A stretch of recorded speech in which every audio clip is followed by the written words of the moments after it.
ابتدا ہے رب ذوالجلال کے بابرکت نام سے۔ آج کی ہماری تحریر ویڈیو ہے، سبق آموز ویڈیو ہے۔ بادشاہ کے سامنے بچے کی حکیمانہ گفتگو۔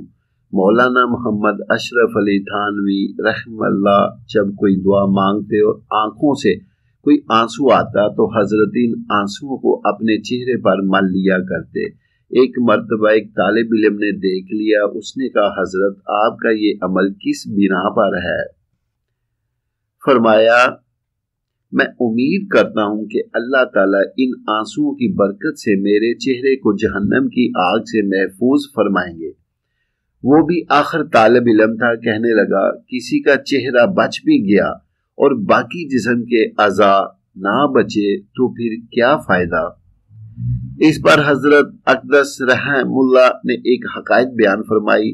بادشاہ اورنگزیب عالمگیر رحم اللہ کے وقت میں ایک وزیر فوت ہوا۔ وزیر کا ایک بیٹا چھوٹی عمر کا تھا مگر بہت سمجھدار تھا۔ بادشاہ نے اس بچے کو دل لگی کی خاطر بلایا۔ جب وہ بچہ حاضر ہوا تو اس وقت اورنگزیب عالمگیر رحم اللہ تالاب کے کنارے بیٹھے تھے جو اپنے محل میں بنوایا ہوا تھا۔ وہ بچہ قریب ہوا، اسلام کیا۔ جب اس نے مصافحہ کیا تو بادشاہ نے اس کی انگلیاں مضبوطی سے پکڑ لی اور بچے سے کہا میں تمہیں کھینچ کر پانی میں ڈال دوں؟ وہ بچہ مسکرا پڑا۔ بادشاہ اورنگزیب بڑے حیران ہوئے کہ بچے کو تو گھبرانا چاہیے تھا اور سبھی کہتے ہیں کہ بچہ سمجھدار ہے۔ چنانچہ آپ نے پوچھا تو کیوں ہنس رہا ہے؟ تو وہ بچہ کہنے لگا بادشاہ سلامت، میرے ہاتھ کی چند انگلیاں آپ کے ہاتھوں میں ہیں، بھلا مجھے ڈوبنے کا کیا ڈر ہے؟ یہ کیسے ہو سکتا ہے کہ آپ مجھے اپنی آنکھوں کے سامنے کھینچ کر اس پانی میں ڈبو دیں گے؟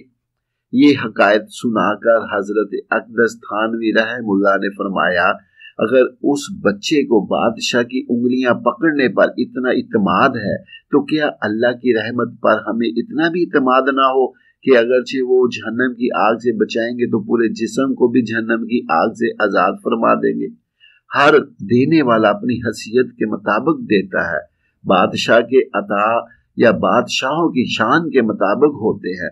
ہم بھی اللہ رب العزت سے بہترین حسن ظن رکھیں گے تو اپنی شان کے مطابق معاملہ فرمائیں گے۔ باپ اپنے چھوٹے بچے کو تھوڑا سا دور کھڑا کر کے کہتا ہے بیٹا میری طرف آؤ۔ وہ بچہ بہت کوشش کرتا ہے مگر وہ اپنی کوشش میں ناکام ہو جاتا ہے، لیکن وہ بچہ اپنے باپ پر اعتماد کرتے ہوئے کوشش جاری رکھتا ہے۔ پھر باپ کی محبت جوش میں آتی ہے تو باپ خود جا کر بچے کو اپنی لپیٹ میں لے لیتا ہے۔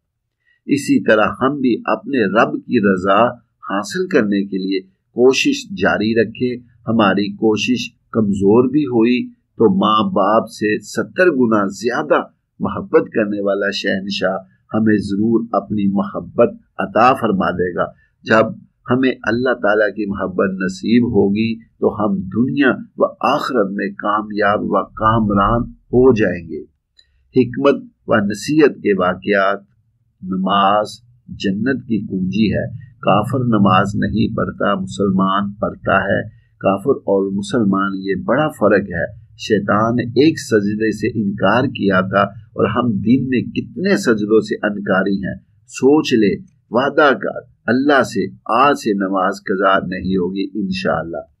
آخر میں دعا ہے اللہ تعالیٰ میں اچھی اچھی باتوں پر عمل کرنے کی توفیق عطا فرمائے، اور جو دوست ہمارے چینل کو سبسکرائب کر کے ہمارے چینل کے ساتھ جڑ گئے ہیں اللہ تعالیٰ ان پر اپنی کروڑوں رحمتیں برکتیں نازل فرمائے۔ تو ویورز خوش رہو، خوشیاں بانٹو۔